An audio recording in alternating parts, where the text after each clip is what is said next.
L'Iran pourrait être sorti en une nuit. Ces mots n'ont pas été murmurés dans une salle de situation classifiée. Ils n'ont pas été glissés dans un rapport confidentiel transmis à quelques généraux. Ils ont été prononcés devant les caméras du monde entier lors d'une conférence de presse à la Maison-Blanche ce lundi 6 avril. Et cette nuit, selon Donald Trump lui-même, pourrait être celle de mardi. Nous sommes à l'heure la plus critique de ce conflit depuis le 28 février. La deadline expire. Les menaces sont sur la table. Les centrales électriques iraniennes sont dans le viseur. Les ponts aussi. Et un pays de 90 millions d'habitants attend de savoir ce que le lendemain lui réserve. Mais ce qui s'est passé lors de cette conférence de presse va bien au-delà de l'Iran. Trump a nommément attaqué le Japon, l'Australie, la Corée du Sud et l'OTAN. Il a félicité les monarchies du Golfe, il a raconté le sauvetage du pilote américain comme un récit de guerre épique, et il a refusé de confirmer si la guerre allait se terminer. Restez avec nous, parce que cette conférence de presse de lundi est peut-être le document géopolitique le plus important de cette décennie, et ce qu'elle révèle sur l'état du monde va vous surprendre. Commençons par le moment central de cette journée. Donald Trump a tenu une vaste conférence de presse à la Maison-Blanche ce lundi, alors que l'ultimatum qu'il avait fixé à l'Iran arrivait à expiration. Et contrairement à ses habituels messages sur Truth Social, il a dû répondre aux questions, préciser ses pensées et affronter les contradictions de sa propre politique. Le résultat a été saisissant. Interrogé sur l'avenir du conflit, Trump a déclaré que l'Iran pourrait être sorti en une nuit, une formule qui évoque une destruction totale des capacités iraniennes, et que cette nuit pourrait être celle de mardi, mais il a refusé de confirmer si la guerre allait effectivement se terminer, qualifiant la situation de période critique dont l'issue dépend entièrement des actions de Téhéran dans les prochaines heures. Ce détail a immédiatement retenu l'attention des analystes. Trump ne dit pas « la guerre se termine demain », il dit « tout dépend de l'Iran ». C'est une formulation qui lui conserve une flexibilité maximale. Si l'Iran cède, il déclare la victoire. Si l'Iran résiste, il frappe et dit que c'était inévitable. Et si rien ne se passe, il peut encore une fois repousser sa propre deadline en affirmant que les négociations progressent. Mais cette fois, quelque chose est différent. La pression domestique, économique et internationale est à son maximum. Et les mots qu'il a prononcés ce lundi sur les infrastructures iraniennes ont franchi une nouvelle ligne. Ce lundi, Trump a réitéré avec une précision troublante ses menaces contre les infrastructures civiles iraniennes, tous les ponts, toutes les centrales électriques, sans exception. Et quand un journaliste lui a demandé s'il était préoccupé par l'impact de ces destructions sur la population civile iranienne, sa réponse a provoqué une onde de choc dans toutes les capitales du monde. Le peuple iranien, a-t-il affirmé, serait prêt à souffrir si cela lui garantissait finalement sa liberté. Arrêtons-nous sur ce que cette phrase signifie concrètement. Détruire toutes les centrales électriques d'un pays de 90 millions d'habitants signifie l'obscurité totale, les hôpitaux sans électricité, les systèmes de traitement de l'eau à l'arrêt, les réfrigérateurs qui s'éteignent, les dialyses qui s'interrompent, les unités de soins intensifs qui basculent sur des générateurs de secours pendant quelques heures avant de tomber. Détruire tous les ponts signifie l'isolement des villes, l'impossibilité d'acheminer de la nourriture et des médicaments, la paralysie totale d'une économie déjà dévastée par des semaines de guerre. Ce n'est pas une guerre contre l'armée iranienne, c'est une guerre contre la vie quotidienne de 90 millions de personnes. Et Téhéran a prévenu que les conséquences de telles frappes ne se limiteraient pas à l'Iran. Elle s'étendrait à toute la région, une menace qui vise directement les pays du Golfe, les routes maritimes et les marchés pétroliers mondiaux déjà sous tension extrême. Plusieurs experts juridiques en droit international humanitaire ont rappelé ce lundi que les conventions de Genève interdisent explicitement de cibler des infrastructures essentielles à la survie des populations civiles. Des organisations non gouvernementales ont commencé à utiliser ouvertement l'expression « crime de guerre » et la mission iranienne à l'ONU a réitéré son appel à la communauté internationale pour qu'elle agisse immédiatement. Mais la communauté internationale, précisément, semble de plus en plus désunie face à cette crise.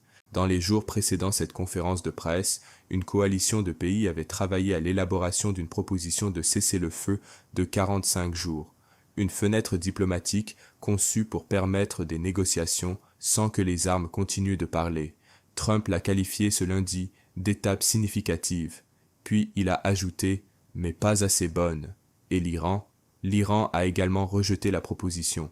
Selon les médias d'État iraniens, Téhéran exige une fin permanente de la guerre, pas une pause de 45 jours qui, selon ses dirigeants, ne ferait que permettre aux États-Unis de recharger et de reprendre les hostilités dans de meilleures conditions. Cette double rejection révèle quelque chose de fondamental sur l'état de ce conflit.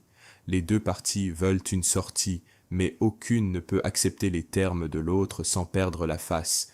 Trump a besoin d'une victoire claire qu'il peut vendre à l'opinion publique américaine, pas d'une pause fragile suivie d'une reprise.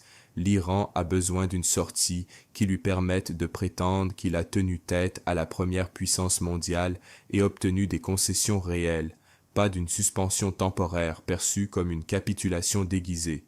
Un cessez-le-feu de 45 jours ne donne à personne ce dont il a besoin politiquement, et c'est précisément pourquoi les deux camps l'ont rejeté simultanément. Le problème est que sans ce type de mécanisme intermédiaire, les seules options restantes sont l'accord total ou l'escalade totale. Et l'heure tourne. L'un des moments les plus explosifs de cette conférence de presse n'a pas concerné l'Iran directement. Il a concerné les alliés des États-Unis. Trump a nommément attaqué plusieurs nations qu'il accuse de ne pas avoir aidé les États-Unis dans la guerre contre l'Iran.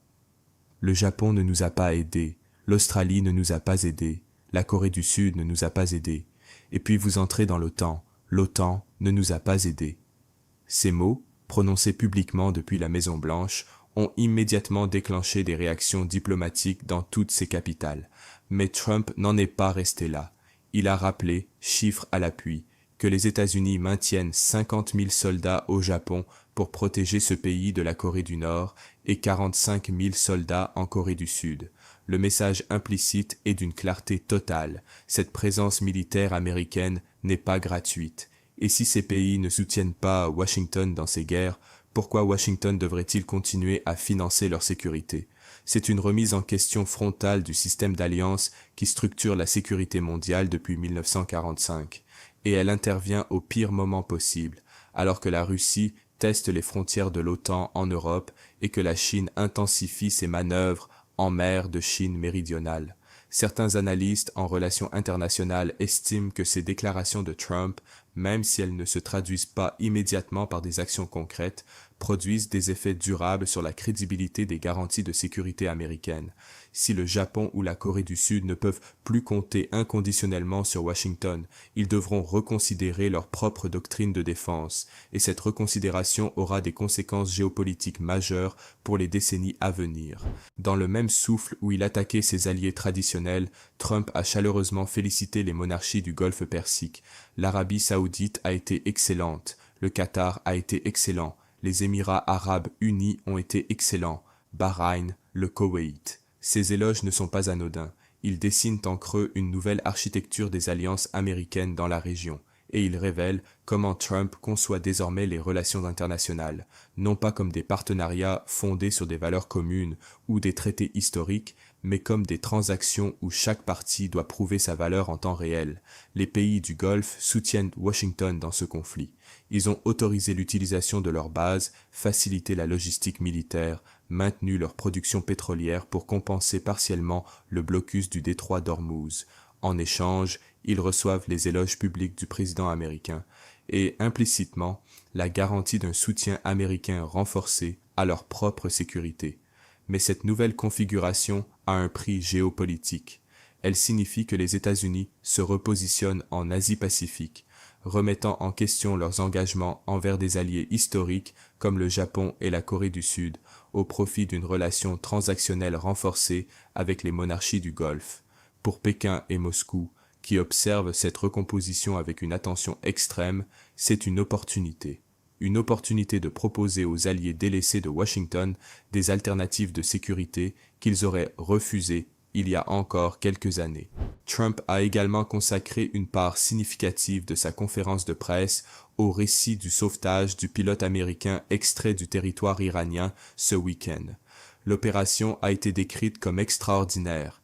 des forces spéciales américaines ont pénétré profondément dans les montagnes iraniennes, localisé un pilote de F-15 grièvement blessé et l'ont extrait sous le nez des forces iraniennes dans un pays en état de guerre ouverte. Le récit est impressionnant et il remplit plusieurs fonctions simultanément.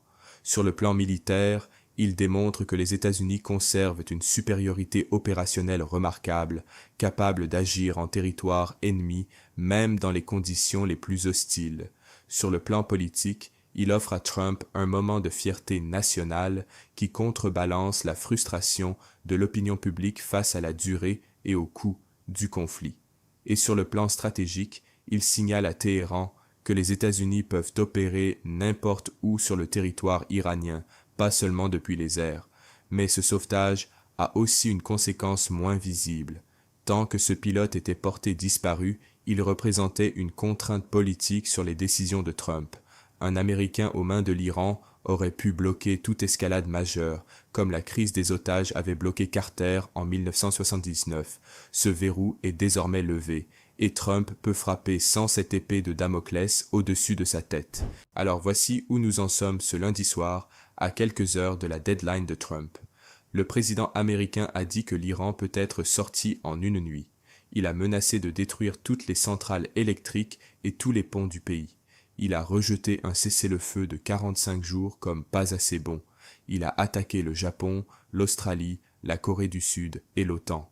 Il a célébré les monarchies du Golfe et il a raconté le sauvetage héroïque d'un pilote comme prologue à ce qui pourrait venir. L'Iran, lui, a rejeté toutes les propositions intermédiaires et exige une fin permanente de la guerre. Ses dirigeants ont promis des représailles régionales si les infrastructures civiles sont frappées. Et ils savent, tout comme Washington, que le monde entier observe.